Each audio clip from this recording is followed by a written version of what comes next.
Nous bénissons la présence de tout un chacun.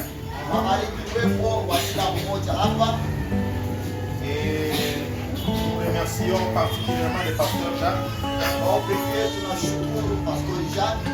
de nous avoir permis d'être derrière sa chair pour parler aux enfants de Dieu.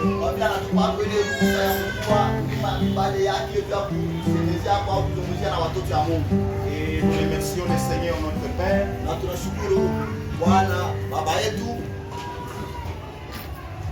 pour le souffle de vie qu'il nous a tous donné ce matin. Sans cela, on ne serait pas ici. Ça ne dépend ni de celui qui court, ni de celui qui veut,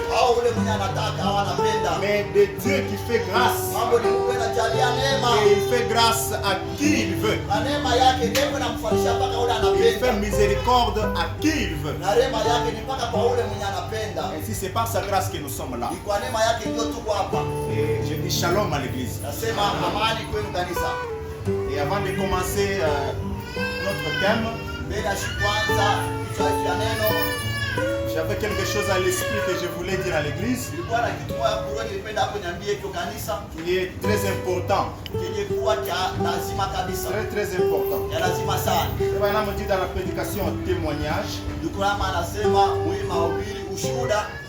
prêcher le 23 août 50. Je suis au paragraphe 41, je lis juste une portion.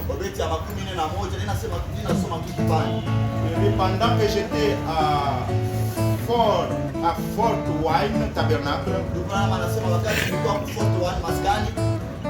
là à écouter, j'ai entendu retentir ces cantiques 3 seulement.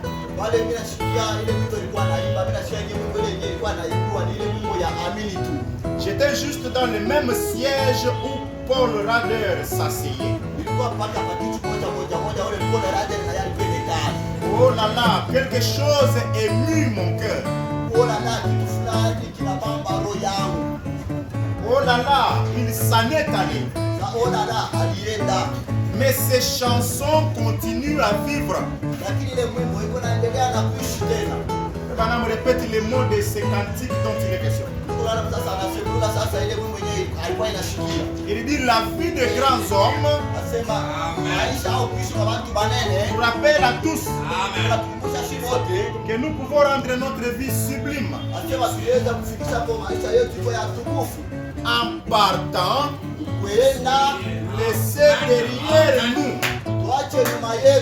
des empreintes de pas sur le sable du temps. C'est ce qui m'est venu à l'esprit que je dise un peu à l'église. Nous ne sommes pas là par hasard. Nous ne sommes pas dans nos familles par hasard. Dans la parcelle où nous vivons, nous n'y sommes pas par hasard.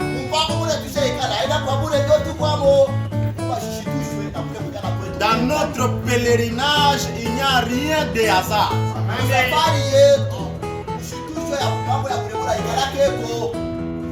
Dans toutes choses, laissons des empreintes. Tel que nous sommes ici, il n'y a personne qui se considère petit. Chaque personne dans son cœur se considère grand homme. C'est sur base de cette considération que vous avez de vous-même que vous finirez par devenir un grand homme. Et si vous vous considérez déjà grand homme ou grande dame, il nous est dit ici que étant grand homme, laissons des empreintes de pas derrière.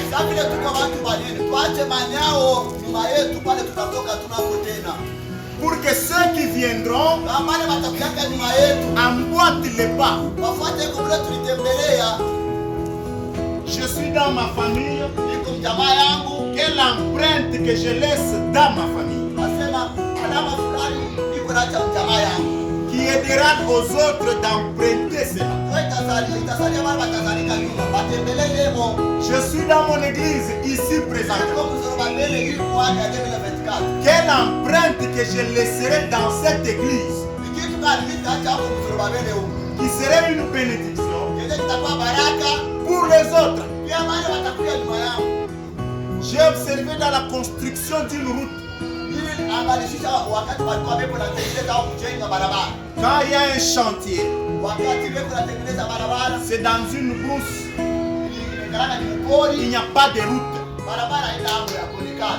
Mais on dit ici, il doit y avoir une route. Et vous verrez qu'il y a maintenant une succession d'engins. On envoie dans les champs des bulldozers qui ont pour rôle de faire tomber des arbres. Un rôle à jouer. Il ne quitte pas le terrain sans que les arbres ne soient d'abord abattus. Et après qu'ils ont terminé, on les retire. Il y a d'autres engins qui viennent, qui trouvent ce que le bulldozer a préparé.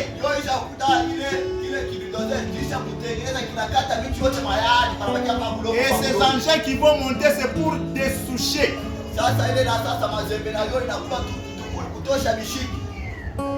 Et après, c'est maintenant les niveleuses qui viennent pour maintenant tracer une route et donner la forme. Un autre engin va passer. Vous voyez que c'est une succession. Amen. Et aucun engin ne laisse du travail difficile à l'autre qui viendra.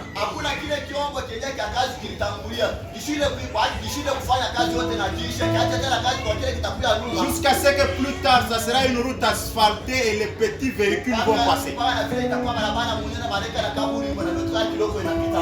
À votre passage, laissez quelque chose.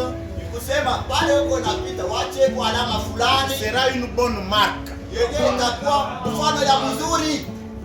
Cette église, ceux qui ont commencé, peut-être ne sont pas là, mais ils ont commencé, qui a permis que nous aujourd'hui, nous trouvions ce qu'ils ont commencé.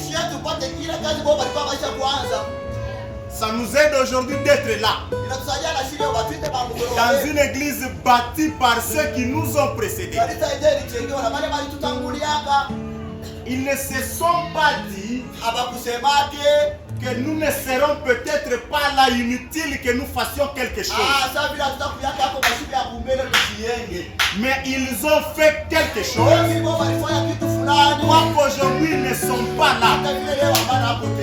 Leurs œuvres nous aident aujourd'hui à adorer. Après nous, il y a ceux qui viendront, qui trouveront ce que nous aurons fait aujourd'hui.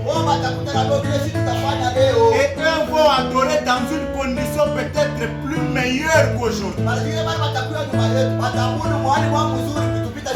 Grâce à ce que nous aurons fait. Alors, tant que nous sommes là présentement, faisons quelque chose pour cette église. Dieu, Dieu des cieux, nous demandera là où nous sommes passés, quelle est notre marque. Que lorsqu'on parlera des Zorobabel tabernacle dans 30-40 ans, si l'Éternel tarde, que mon nom soit mentionné aussi. Que lorsque la ville parlera de cette église, que mon nom y soit rattaché aussi. Que même dans mon cœur, où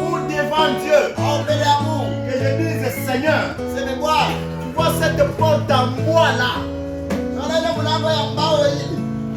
c'est l'argent que tu m'avais donné qui avait fait ça. Voici ma marque sur cette église. On ne sait jamais ce que Dieu pourra faire plus tard. Dans les peu de choses qu'on peut faire pour la gloire de son nom dans cette église, parce que c'est là où nous sommes.